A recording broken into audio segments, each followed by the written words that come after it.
Eder. Mech. Pallister. È morto nella notte Fulvio Costantinides, storico medico legale triestino, patologo forense, docente universitario e volto noto delle grandi vicende giudiziarie del Nord-Est. Aveva 73 anni. Per oltre 40 anni ha attraversato autopsie, sopralluoghi, consulenze, aule giudiziarie e misteri cittadini, quelli dove la verità non arriva mai con il passo elegante della certezza, ma spesso entra inciampando tra perizie, controperizie e interpretazioni che si guardano male da un fascicolo all'altro. Il suo nome negli ultimi anni era rimasto inevitabilmente legato al caso di Liliana Resinovic.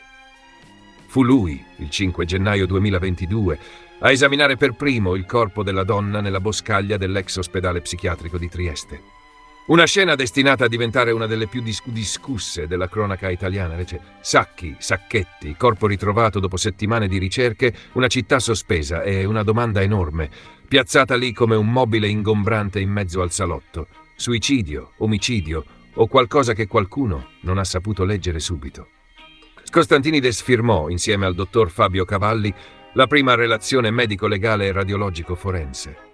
Quella relazione portò verso l'ipotesi del suicidio. E qui, naturalmente, il caso Resinovic fece quello che sa fare meglio, trasformare ogni risposta in un nuovo corridoio pieno di porte, alcune chiuse, altre socchiuse, altre spalancate direttamente sul caos. La prima ricostruzione parlava di una morte compatibile con una lenta asfissia da sacchetto, mentre in seguito il fascicolo avrebbe cambiato traiettoria, fino all'indagine per omicidio volontario.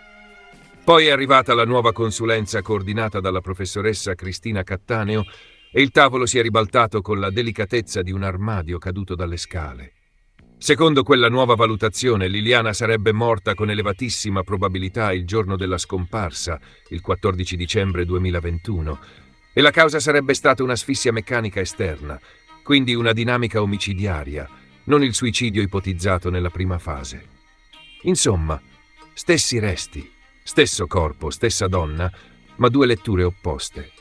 Perché evidentemente, nel caso Resinovic, perfino la medicina legale sembra essersi iscritta a un corso avanzato di contraddizione narrativa.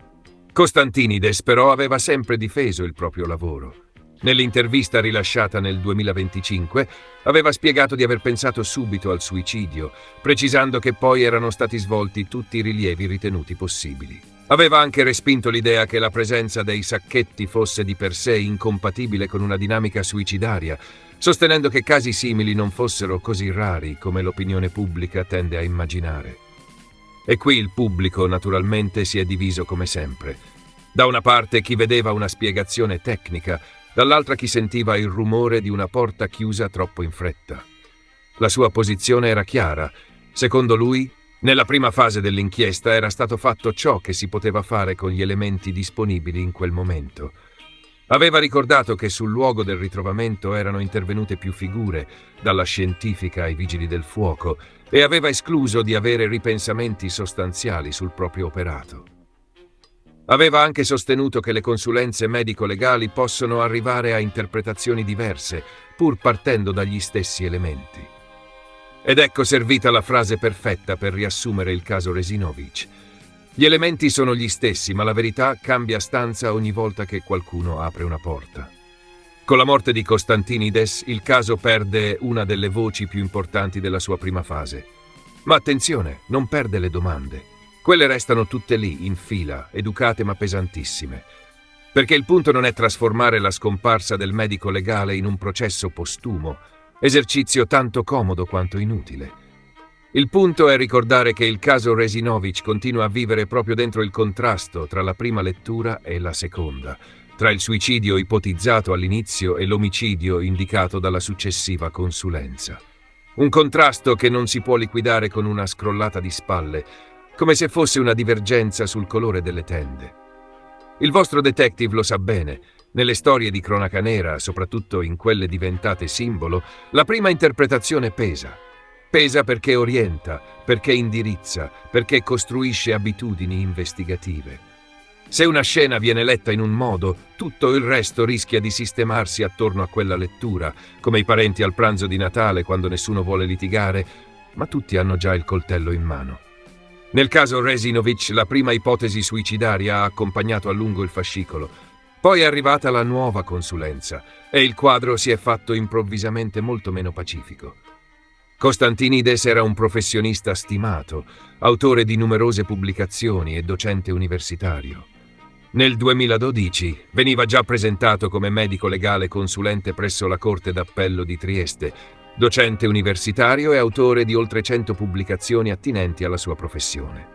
Non era dunque una comparsa capitata per sbaglio sulla scena del delitto, ma una figura centrale della medicina legale triestina. Proprio per questo il suo ruolo nel caso Resinovic ha avuto un peso enorme. Quando una voce così autorevole dice suicidio, quella parola non resta sospesa nell'aria, si deposita negli atti, nelle cronache, nelle convinzioni. Eppure oggi resta il dato più scomodo. La nuova consulenza ha indicato un'altra strada. Ha parlato di morte avvenuta il giorno della scomparsa, di corpo non spostato dal luogo del ritrovamento, di lesioni e di asfissia meccanica esterna. Ha escluso, secondo quella ricostruzione, scenari come il congelamento del corpo e ha suggerito nuovi approfondimenti su elementi piliferi presenti sugli indumenti e nei sacchetti. Tradotto dal linguaggio tecnico al linguaggio della strada. Non siamo davanti a una piccola correzione di margine, ma a un cambio di prospettiva grande quanto l'ex ospedale psichiatrico tutto intero. La morte di Fulvio Costantinides arriva dunque in un momento in cui il caso Resinovic è ancora aperto, ancora discusso, ancora attraversato da perizie, attese e sospetti. E lascia dietro di sé una figura professionale importante, ma anche una domanda che nessuna commemorazione può addolcire. Com'è possibile che una vicenda così delicata abbia prodotto letture così radicalmente diverse? Perché una donna trovata in quelle condizioni è stata inizialmente ricondotta al suicidio, mentre anni dopo un'altra consulenza ha indicato l'omicidio. E soprattutto, cosa manca ancora per arrivare a una verità che non sembri ogni volta scritta con l'inchiostro simpatico? Oggi Trieste saluta un medico legale che ha segnato decenni di cronaca giudiziaria, ma il caso Resinovic, fedele alla sua natura di giallo ostinato, non saluta nessuno. Resta lì, con Liliana al centro, come dovrebbe essere sempre. Non i consulenti, non le polemiche, non le guerre tra interpretazioni, non il teatro infinito delle ipotesi. Liliana. Una donna uscita di casa il 14 dicembre 2021 e ritrovata morta settimane dopo in un bosco cittadino. Tutto il resto, per quanto tecnico, importante e discusso, dovrebbe servire solo a una cosa: capire finalmente cosa le è accaduto. Perché la cronaca può perdere una voce, ma una verità mancante non va in pensione. Rimane lì, paziente, scomoda, testarda. E nel caso Resinovic, più che una domanda, ormai sembra un campanello che continua a suonare mentre tutti fingono di non essere in casa. Ehi, non dimenticare di iscriverti a questo canale.